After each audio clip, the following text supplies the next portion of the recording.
Ախալցքայի տարածաշրջանի Ծուղրուտ, Ծիրա եւ Քելսիմդա գյուղերը միասին շուրջ 1800 բնակիչ ունեն։ Հիմնականում հող են մշակում, անասնապահությամբ զբաղվում։ Տեղացիներն ասում են, որ այստեղ գյուղատնտեսության համար լավ պայմաններ կան ու աշխատելու դեպքում հողը կկերակրի գյուղացուն, բայց ջուր չլինելու պատճառով բերք չեն ստանում։ Անասուն ենք պահում, բայց այդ մշակած հողից ոչ մի օգուտ հաշվելը չենք ստանա։ Ջուր չունենք առաջին օր ջրենք, եթե անցրև չկա, աստծու հույսին ենք։ Հա, եթե անցրև չկա, ոչ մի օգուտ չենք ունենում աղջիկ ջան։ Հազիվ ենք ծայրին հասցնում։ Մենք ամեն կյանքա տեսել ենք քուրս, դու սերած մարդ ենք, հիմա որ էսպես ենք, էդի չի նշանակի, բայց համայն այնտեղս գյուղացին կյանքը միշտ դժվար է եղել։ Ո՞վ չունենք հələ գյուղը։ Հա։ Ջուր չունենք, բան չունենք, դժվար, մեծ դժվարութենով պայքարենք, որ մենք կդոր հաց ունենք։ Այս գյուղից արտագաղթը ժամանակավոր բնույթ է կրում եւ շատ ցածր տոկոս է կազմում։ Վստահեցնում է գյուղապետը եւ դրա համար շատ յուրօրինակ պատճառներ բերում։ Այսօրվա ավետարանի շնորհքն է, որ նրա շուրջը հավաքված, նրան կարճած, մեր ժողովուրդը հավատքին նկարչած միաժամանակ իր գոյությունը պաշտպանում է, իր ընտանիքը պահում է եւ փառքաստու ձեր աչքի առաջն է ժողովուրդը, իմ ժողովուրդը լրիվն են իրանց երեխեքով շատ լավ ապրում են։ Ավետարանը, որ հիշատակում է համայնքի ղեկավարը, իրենց նախնիներն են բերել Արևմտյան Հայաստանի Իլիջա գյուղից 974 թվականին։ Այս ավետարանը միջնադարյան արվեստի արժեքավոր մագաղած ձեռագիր է, հայտնի Ծուղրուտի ավետարան անունով։ Գյուղացիները սրբորեն ու ակնածանքով են պահում հայրենի այս ժառանգությունը, որ իրենց ապավենն ու փրկիչն է։ Գիրքն այժմ Ծուղրուտի Սուրբ Սիոն եկեղեցում է պահվում։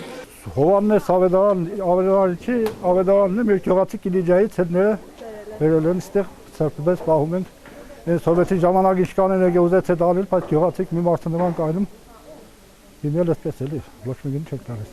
Կարապետ Պապն ասում է, որ իրենց գյուղը սկզբում եկեղեցի չի ունեցել, միայն մի փոքրիկ, մի կիսաքանդ մատուռ է եղել, որը Իլիջայից գաղթած պապերը նորոգել ու իրենց համար աղոթատեղի են դարձրել։ 1881 թվականին գյուղացիները միջոցներ են հայթայթել եւ կառուցել Սուրբ Սիոն եկեղեցին։ Խորհրդային տարիներին թեև պահեստի էր վերածվել, սակայն ուխտավորի պակաս երբեք չի ունեցել։ 1990 թվականին սրբավայրը վերանորոգվել ու բացվել է,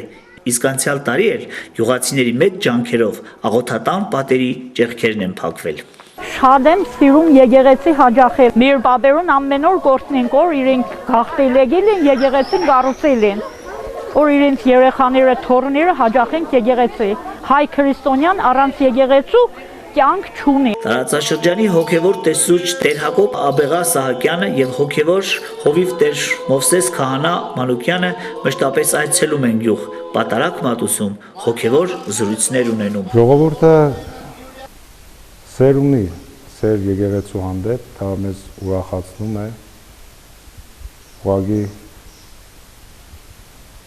խնդիրը քահանա քչությունն է, որ չեն կարողանում ամեն ժամանակ գոնե ամեն կիրակի հասցնենք բոլոր գյուղերում պատարակենք։ Փոփոխությունը կա եւ հույսով եմ, որ ավելի շատ կլինի, եթե մենք կարողանանք հասցնենք եւ ժողովուրդը տեղյակ լինի, որ ամեն կիրակի իր եկեղեցին ունի իր հոգեվորականը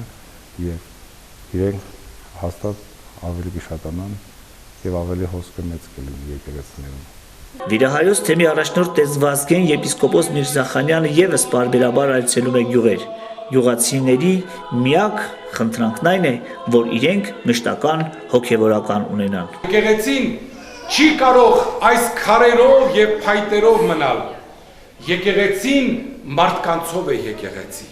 Եկեղեցին ձեզանով է եկեղեցի, սիրելիներ։ Յուրաքանչյուր քրիստոնյայի սրտում կա մի տաճար Սուրբ Էջմիածնի։ Յուրաքանչյուր քրիստոնյա իր սրտի միջի այդ գեղեցիկ տաճարում միշտ ծունկ է գալիս հոգևոր եւ իր մտքի ու հոգու լույսով վառում այնտեղ իր գեղեցիկ մոմը։ Այդ մոմավառության մեջ նա տենում է եւ դնում նաեւ հույս, դնում է վաղվա օրվա հավատքը, դնում է վաղվա օրվա ապրելու ձգտումը եւ պայքարելու։ Այսպիսին է մարդը, երբ տեսնում է իր մեջ բնակվող Աստծուն, կենթանի Աստծուն, որը մարդու մեջ կենթանացնում է մարդը, պահելով Աստծուն, եւ յուրաքանչյուր մարդ շատ խոցելի է, որովհետև նրա մեջ մարդն է բնակվում։ Ապրելով Աստծով, Աստծուն բնակեցնենք մեր մեջ եւ դառնանք այս տարածաշրջանի լավագույն ժողովուրդը, ինչպես որ Հովանու ավետարանի միջոցով մեզ է փոխանցվում Տիրոջ խոսքը, նոր պատվիրան եմ տալիս ձեզ, սիրեք միմյանց,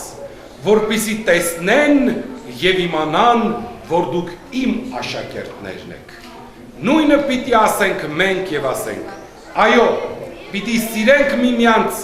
որպեսզի մարդիկ տեսնեն, որ մենք հայ քրիստոնյաներն ենք։ Հոգևորականների ուշադրությունը տեղացիներին մեծ հույս է տալիս։ Նրանք վստահ են, որ կգա օրը, երբ Ջավախքի աշխարհում կվերականգնվի քրիստոնեական բոլոր ավանդույթները։